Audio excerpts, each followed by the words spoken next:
किसी विद्युत भट्ठी की तप्त प्लेट दो प्रतिरोधक कुंडलियों ए तथा बी की बनी है, जिनमें प्रत्येक का प्रतिरोध 24 ओम है। यानी जो दो प्रतिरोधक कुंडलियां ए तथा बी हैं, उनमें प्रत्येक का प्रतिरोध कितना है? 24 ओम है।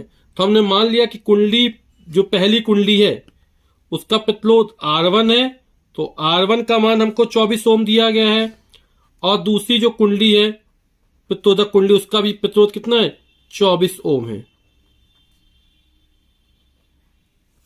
फिर कह रहा है तथा इन्हें पृथक पृथक श्रेणी क्रम में अथवा पार्श्व क्रम में संयोजित करके, यानी पहले अलग अलग, फिर श्रेणी क्रम और फिर पार्श्व क्रम में संयोजित करके उपयोग किया जा सकता है। यदि यह भट्ठी 220 विद्युत स्रोत से संयोजित की जाती है, जो विद्युत स्रोत की वोल्टता दी गई है V, उसका मान हमको 220 वोल्ट दे रहा है।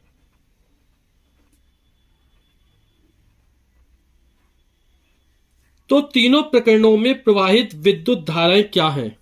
तो हमें तीन स्थितियों में विद्युत धारा ज्ञात करनी है कि कितनी प्रवाहित होती है। पहली अलग अलग, पृथक पृथक। तो प्रथम स्थिति पृथक पृथक हमको विद्युत धारा ज्ञात करनी है। चूंकि दोनों के प्रतिरोध समान हैं, लगाई गई वोल्टता भी समान है, अतः प्रत्येक प्रतिरोध में बहने वाली धारा भी समान होगी। यानी I1 और I2 के जो मान होंगे वो कैसे होंगे? बराबर होंगे। और किसके बराबर होंगे? V/R1 बराबर V/R2। और V का मान हमको दिया 220 वोल्ट। R1 या R2 कोई मान रहे हो तो 24 ओम है, तो 2 से काट देंगे तो हो जाएगा 110/12। फिर 2 से कट जाएगा तो आ जाएगा 55/6। और जब 55 में 6 का भाग कर देंगे तो 6 नाम में 54, 1 बचा, 6 एकम 6, 4 बचा, 6 6 36, 4 बचा, 6 6 36, 9.166 एम्पियर।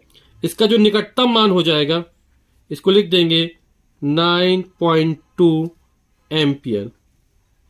अब दूसरी स्थिति बन रही है जब प्रतिरोधक कुंडलियों को श्रेणी क्रम में संयोजित किया जाता है। तो हम जानते हैं श्रेणी क्रम में तुल्य प्रतिरोध R बराबर होता है R1 प्लस R2। R1 का मान 24 ओम है, R2 का मान भी 24 ओम है। 24 में 24 जोड़ देंगे तो हो जाएगा 48 ओम। फिर हम वैद्युत धारा का मान ज्ञात करने, कितनी वैद्युत धारा प्रवाहित होती है। I बराबर हो जाएगा V/R। V का मान 220 वोल्ट है, R का मान 48 है।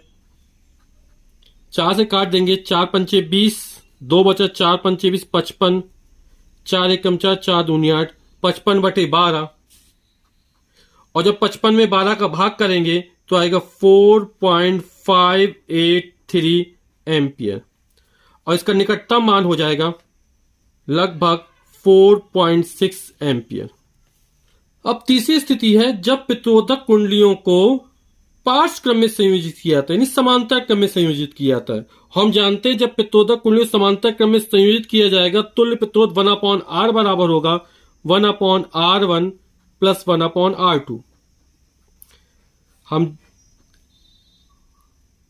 R1 R2 के मान हमें 24 ओम दिए गए हैं, तो 1/24 ओम प्लस 1/24 ओम, दोनों को जोड़ेंगे तो हो जाएगा 2/24 ओम। 2/24 यानी 1/12। तो 1/R का मान हमारा 1/12 निकला। तो R का मान कितना हो जाएगा? R बराबर हो जाएगा 12 ओम। अब हमें प्रवाहित धारा ज्ञात करनी है, तो हम जानते हैं I बराबर हो जाएगा V/R। विद्युत मेंस की वोल्टता 220 वोल्ट दी गई है और तुल्य प्रतिरोध हमने 12 ओम निकाल लिया है। 120/12, 4 का भाग कर देंगे, 4 पंचे 20, 2 बचा, 4 पंचे 20, 55, 4 तिया 12। और 55 में भाग करेंगे, 3 एकम 3, 2 बचा, 25 हो गए, 3 अट्ठे 24, 1 बचा, 3 तिरका 9, 3 तिरका 9 एम्पियर।